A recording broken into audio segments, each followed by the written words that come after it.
다음 영상에서 뭐 하겠다고 미리 얘기를 하면은 꼭 다른 중요한 소식이 나오는 징크스 같은 게 있나 봅니다. 이번에도 예외가 아니네요. 예고도 없이 퀘벡주에서 칼을 뽑았습니다. 정규 기술 이민에만 국한돼 있고 한시적으로만 시행하는 법안이기는 하지만 기술 이민 주정부 인비테이션을 보낼 사람을 선발할 때마다 특정 국가의 국적자가 선발하는 전체 인원의 25%를 절대로 넘지 못하도록 조치하는 그런 이민자 국적별 쿼터제를 도입한다고 합니다. 놀랍게도 10월 9일에 이미 시행을 시작했고요.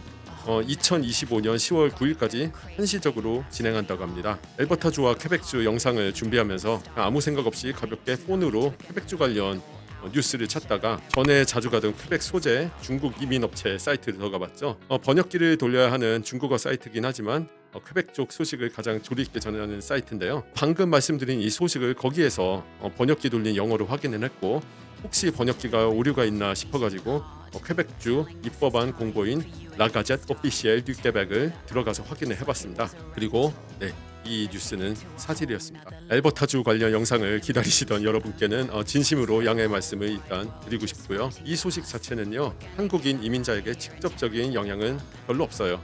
하지만 이건 무언가 거대한 움직임의 시초가 될 수도 있다는 생각이 들었습니다. 그래서 이미 예고한 영상이 2개나 있었지만 부득이하게 먼저 이 소식을 전해드리기로 결정했어요. 자세한 내용을 들어보시면 아시겠지만요, 이미 5년쯤 전에 시작한 퀘벡 기술 이민의 점수제는요, 이번에 개편된 엘버타 AAIP 점수제와 상당히 흡사합니다. 그러니까 인내심을 가지고 들어보시면요, 이후 영상들도 이해하시는 데 도움이 많이 될 겁니다. 그럼 여담은 여기까지만 하고요. 본론에서 함께 자세한 내용을 살펴보도록 하고요. 또한 영상 보시고 나서 여러분께서 어떻게 생각하시는지 의견을 댓글로 자유롭게 남겨주시면 감사하겠습니다. 그럼 이제 시작하도록 하죠. 퀘벡 기술이민은요, 프로그램 헤귤리에 덱트라바이에 깔리피에라고 하며 영어로는 Regular Skilled Worker Program이라고 합니다. 2018년에 지금 현재 집권당인 코알리시옹 아브니 퀘벡, 그러니까 깍끄당이라고 하는데요. 이 깍끄당이 집권하면서 기술 이민제도 개편 작업을 바로 시작을 했고요. 이전 과거의 퀘벡 스킬드 워커 프로그램은 완전히 뜯어 고쳐서 2019년에 현재와 같은 연방 익스프레스 엔트리와 비슷한 유형의 기술 이민 프로그램으로 완전히 개편을 했습니다. 개편하는 과정에서 과거 프로그램에 백로그가 걸려있던 16,000개 파일을 그냥 휴지통으로 보내버리는 바람에 아주 난리가 난 적이 있어요. 그 중에서 상당수는 영주권을 이미 충분히 받고도 남을 만한 그 조건을 다 갖춘 사람들이었거든요. 그래가지고 그 이민자들이 주정부를 상대로 집단 소송을 거는 등 아주 난장판이었던 적이 있습니다. 그 당시에 자기 신청서가 휴지통으로 가버린 그 신청자들의 마음이 어땠을지 생각하면은 참 상상만 해도 고통스러워요.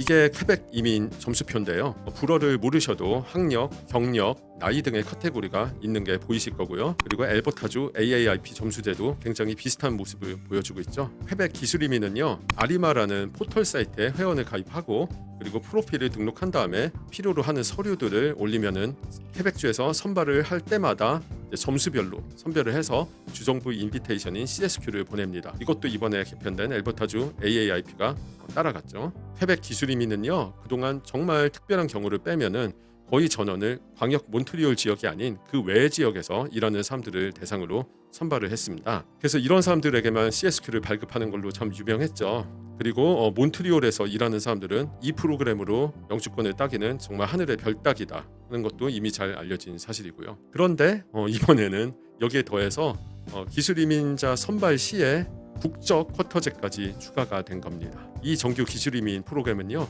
퀘벡주에서 가장 중시하는 프로그램이에요, 현재. 왜냐하면은 자기들 입맛에 맞는 사람들을 자기들 마음대로 뽑을 수가 있거든요. 재량권이 제일 강하다는 뜻이에요. 그래서 퀘벡주가 가장 선호하고 있고, 유학 후 이민 위주의 프로그램인 PQ의 비중은 조금씩 줄이려고 노력을 하고 있어요. 특히 4년제 대학교가 아닌 다른 학교들, 직업학교나 칼리지 레벨에서 말이죠. 그리고 점점 이쪽으로 이민자들을 유도를 하고 있습니다. 엘버타주 AAIP를 통한 이민에 관심 있는 분들께서도 지금 현재 퀘벡주에서 벌어지고 있는 이 상황을 어느 정도 알고 계시면은 판단하시는 데 도움이 될 거라고 생각이 돼요. 이제 퀘벡주 기술 이민에 관한 설명은 끝났습니다. 그러면은 퀘벡주에서 공식적으로 발표한 국적 쿼터제 법안을 이제 살펴보도록 하겠습니다.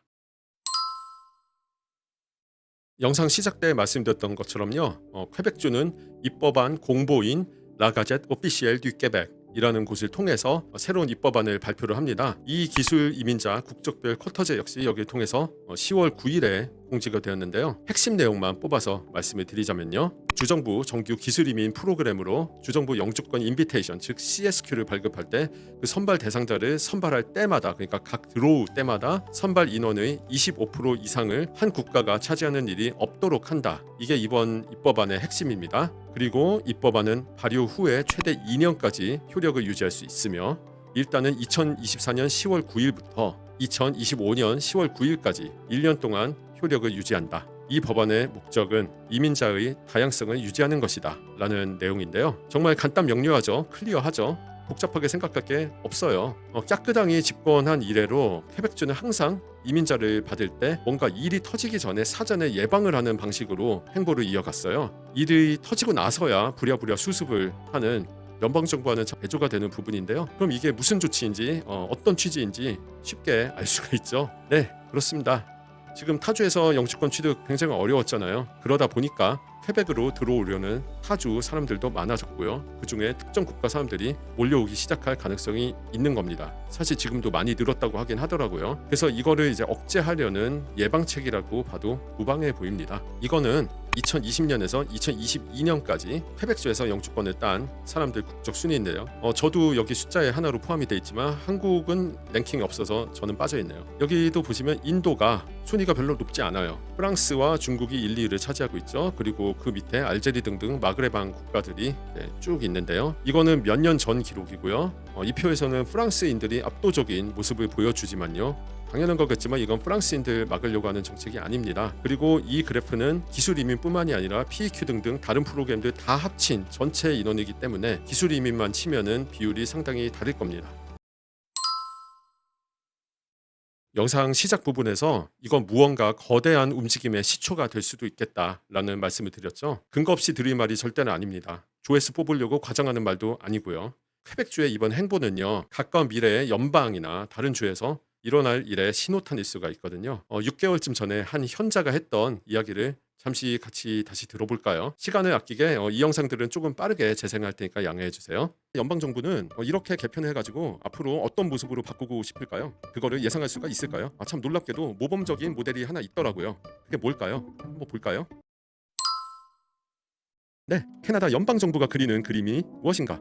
고개를 들어서 퀘벡을 보면 됩니다. 네, 총리도 퀘벡 출신이고 지금 이민부 장관도 몬트리올 넌스 아일랜드 강 한가운데 있는 섬인데요. 거기 지역구 출신이시라 아무래도 퀘벡 쪽 많이 참조를 했어요. 예전에도 저도 말씀드린 적이 있지만요. 보시다시피 이 표만 딱 보셔도 얼마나 퀘벡주가 구조가 건전한지 알 수 있습니다. 영어권주들에 비해서요. 2021년 상반기 기준인데요. 퀘벡주 보시면 유학생의 61.3%가 대학교입니다. 그리고 칼리지가 14% 정도고요. 그리고 초중고등학생 그리고 아더 스터디스라고 하는데 이건 아마 직업학교랑 이제 대학원 같은 데 얘기한 거고요. 반면에 레스트 오브 캐나다 나머지 지역 영어권 지역들은요. 칼리지가 거의 50%고요. 그리고 유니버시티가 26%예요. 그러니까 이 구조부터가 굉장히 차이가 많이 나죠. 그리고 CAQ라는 서류를 활용을 해가지고 엄격하게 심사를 했어요. 그리고 이번에 이제 나오는 연방 정부에서 도입하는 PAL은 그냥 CAQ랑 똑같은 거예요. 사실상 그냥 베낀거나 다름없습니다. CAQ나 PAL이나 똑같이 연방 정부에서 정식 스터디 퍼밋을 주기 전에 주정부에서 이 학생은 스터디 퍼밋을 주고 우리 주 내에서 공부를 시켜도 될 것 같다라고 승인을 1차적으로 해주는 거잖아요. 그러한 측면에서 사실상 똑같은 문서라고 보시면 됩니다. 그냥 복사 붙여넣기 하고 이름만 바꾼 겁니다. 네, 잘 보셨나요? 6개월 전에 이 현자가 한 말 그대로 흘러가고 있는 거 느껴지시나요? 연방정부에서 퀘벡주의 CAQ를 본따 가지고 스터디 퍼밋 사전 승인서인 PAL을 새로 도입을 했고요. 이번에 대학교 학사, 석사, 박사 과정에 크게 비중을 두고 칼리지 쪽을 많이 어렵게 만든 PGWP 개편안도 발표하면서 유학생 구조 역시 4년제 대학생이 압도적으로 많은 퀘벡주를 약간 따라가려고 하는 모습들이 보입니다. 게다가 엘버타주의 AAIP도요. 퀘벡주의 기술 이민 제도를 상당히 본딴 게 보이시죠. 기본적으로 퀘벡주도 익스패스 엔트리 따라한 거니까 상당히 닮을 수밖에 없긴 하지만요. 퀘벡주는 사실상 대도시인 광역 몬트리올 지역이 아닌 다른 지역의 신청자들에게 인비테이션을 거의 그쪽으로 날릴 정도로 외곽 지역에 대한 우대가 어마어마합니다. AAIP도 정도가 실제로 어떨지는 까봐야 알겠지만 점수표만 봐도 외곽 지역을 우대하는 모습이 상당히 보여요. 이런 걸 감안을 하면요. 이번 입법안을 통해서 퀘벡주가 일종의 선발대 역할을 맡아서 하는 건 아닐까 하는 그런 개인적인 생각이 듭니다. 너무 앞서 나가는 생각이려나요? 글쎄요. 여러분의 생각은 어떤지 궁금합니다. 저스틴 트리도 총리를 비롯해서 현재 집권당인 연방 리버럴당 수뇌부들이 퀘벡 출신들이 워낙 많아가지고 퀘벡 쪽 이민 정책과 행보가 많이 벤치마킹되고 있습니다. 엘버타주 등등 다른 주에서까지도요 퀘벡 이민 정책을 조금씩 따라가려는 모습들이 좀 엿보이기도 하고요. 그래서 이번 퀘벡주의 국적 쿼터제 실시도요 향후 캐나다의 전체적인 행보에 영향을 줄 수 있지 않을까 하는 생각을 조심스럽게 공유해 봅니다. 예상치도 못하게 뜬금없이 이 놀라운 뉴스를 보게 된 게 결국 이 영상으로까지 이어졌는데요. 영상은 금요일에 촬영을 했는데 오늘 이 토요일에는 친한 친구 가족들과 추수감사절 파티를 할 예정이에요. 그리고 일요일 월요일에는 또 생업에 집중을 해야 되는 상황이라 이미 엘버타주 AAIP 관련 영상 올리겠다고 했고 그 뒤에는 퀘벡주 얘기를 하겠다고 했는데요. 이 영상까지 지금 빨리 올리지 않고 그냥 두면요 백로그가 3개가 걸리는 겁니다. 영상이 좀 전에 얘기한 그 퀘벡주 영상은 이거에 관한 게 아니었거든요. 그거는 퀘벡주의 정치 구도를 위주로 얘기하는 거기 때문에 이거랑은 굉장히 다른 별도의 영상입니다. 키아리 채널이요 캐나다 이민을 다룬다고 해서 캐나다 연방 주정부에서 지금 일어나고 있는 그 무한 이민 신청 백로그까지 똑같이 닮아갈 필요는 없을 거 아닙니까? 그렇죠?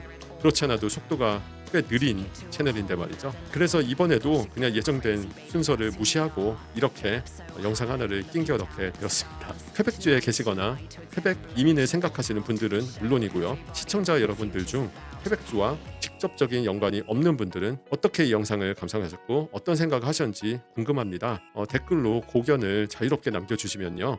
서로 의견을 재미있게 나눌 수 있는 그런 장이 마련이 되지 않을까 하는 그런 생각이 듭니다. 이번 영상도 여기까지 봐주셔서 감사하고요. 다음 영상에서 또 뵙겠습니다. 감사합니다.